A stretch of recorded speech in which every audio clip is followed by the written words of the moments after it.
है। तुम designer dress पहन भी लो तो कौन सा सुंदर दिखने वाली हो। एक बार खुद का चेहरा देखो और मेरी ड्रेस देखो। काजल कमरे में आती है। तुम भले ही इतने महंगे कपड़े पहनती हो लेकिन तुम्हारा दिल बहुत काला है। कोई बात नहीं निशा, तुम्हारी दर्जी भाभी गरीब जरूर है लेकिन इससे अच्छी ड्रेस सिल कर दूंगी तुम्हें, जिससे तुम ही पूरे कॉलेज में चमकोगी। काजल की बातें सुनकर पूजा मुंह टेढ़ा करती है और अपनी ट्रॉली बैग में अपनी सारी ड्रेस रखने लगती है। तो वहीं काजल अपनी सास के साथ बाजार जाती है और वहां से कुछ सस्ते कपड़े और सिलाई का सामान लेकर आती है और सीधा अपने कमरे में सिलाई करने लगती है। बहू, ऐसी भी क्या जरूरत पड़ गई तुझे कि बिना सांस लिए तू बाजार से सारा सामान लेकर आ गई और घर में आते ही सिलाई करने लगी। माँ जी, मुझे देवरानी जी को दिखाना है कि मैं भले ही छोटी मोटी सिलाई जानती हूँ और उनके डिजाइनर ड्रेस से अच्छी ड्रेस बना सकती हूँ। काजल अपनी नंदी के लिए दिन रात एक करके एक प्यारा सा गाउन बनाती है जिसे पहनकर निशा कॉलेज जाती है और सबकी तारीफ पाती है। इसी तरह कुछ दिन बीत जाते हैं और एक दिन जब पूजा घर के बाहर सफाई कर रही होती है तो अचानक से तेज बारिश हो जाती है। अब पूजा जल्दी से सारा काम छोड़कर अंदर भागती है, जहां वो देखती है कि काजल उसके सारे डिजाइनर ड्रेस कमरे में लगी तार और बिस्तर पर से उठाकर उन्हें संदूक में रख रही है। मैं जानती हूँ तुम्हें पसंद नहीं जब तुम्हारी कोई भी डिजाइनर ड्रेस को कोई हाथ लगाता है, पर तुम्हारे कमरे की छत बहुत ज्यादा टपकने लगी थी और तुमने अपने कपड़े ऐसी तार पर और बिस्तर पर सूखने के लिए रखे थे, तो बस इसीलिए। मेरे डिजाइनर कपड़ों की देखभाल करने के लिए शुक्रिया। पूजा का शुक्रिया सुनकर काजल मुस्कुराती हुई वहां से चली जाती है। इसी तरह कुछ दिन और बीत जाते हैं और एक दिन पूजा अपने डिजाइनर कपड़ों को देखकर अपने कमरे में अकेले में रोने लगती है। क्या हुआ पूजा, तुम अपने कपड़ों को देखकर रो क्यों रही हो? मैंने कभी नहीं सोचा था इस मिट्टी के घर में काम करने से, यहाँ रहने से मेरे डिजाइनर कपड़े खराब हो जाएंगे।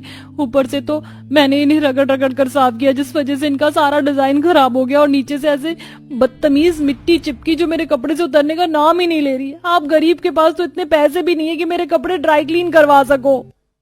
यहाँ पूजा रो रही होती है और वहीं ये सारा सीन सास और जेठानी कमरे के बाहर खड़ी देखती हैं और पूजा को परेशान देख दोनों सास बहू पूजा की गैर मौजूदगी में उसके सभी कपड़ों को ड्राई क्लीन करने के लिए दे देती हैं।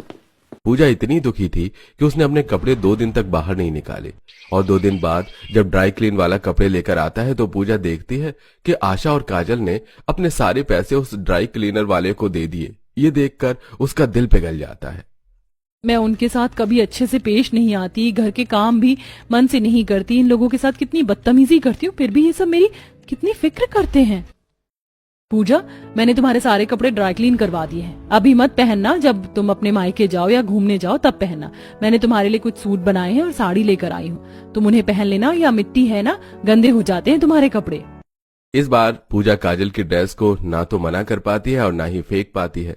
वो चुपचाप कमरे में जाकर काजल की दी हुई ड्रेस पहन लेती है और बाहर आती है और ये देख सब खुश होते हैं।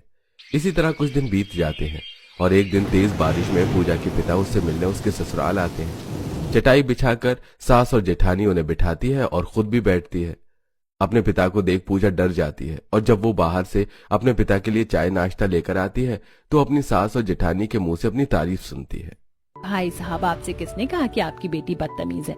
इतने बड़े फैशन डिजाइनर की लड़की हमारे इस झोपड़पट्टी में रह रही है, मिट्टी के घर में, हमारा मिट्टी का बाहर रखा चूल्हे पर इस बारिश में वो खाना बना रही है। वो कैसे काम करती है वो मैं ही जानती हूँ, उसने तो हमारे घर को जोड़ रखा है। और मैं तो बड़ी खुश नसीब हूँ पूजा जैसी देवरानी पाकर। डिजाइनर कपड़े होने के बाद भी वो मेरे बनाए हुए कपड़े पहनती है। तभी पूजा चाय लेकर आगे बढ़ती है और पापा के आगे चाय नाश्ता रखकर कहती है, पापा चाय। मैं जानता था तू सुधर जाएगी। तूने तो आज मेरा सीना गर्व से चौड़ा कर दिया। आज मैं बहुत खुश हूँ, इसलिए आज मैं तुझे तेरा क्रेडिट कार्ड, बैंक बैलेंस और डिजाइनर कपड़े देने आया हूँ। अब मैंने सोच लिया है हर महीने में तुझे 2 डिजाइनर कपड़े और जरूरत की सारी चीजें दूंगा।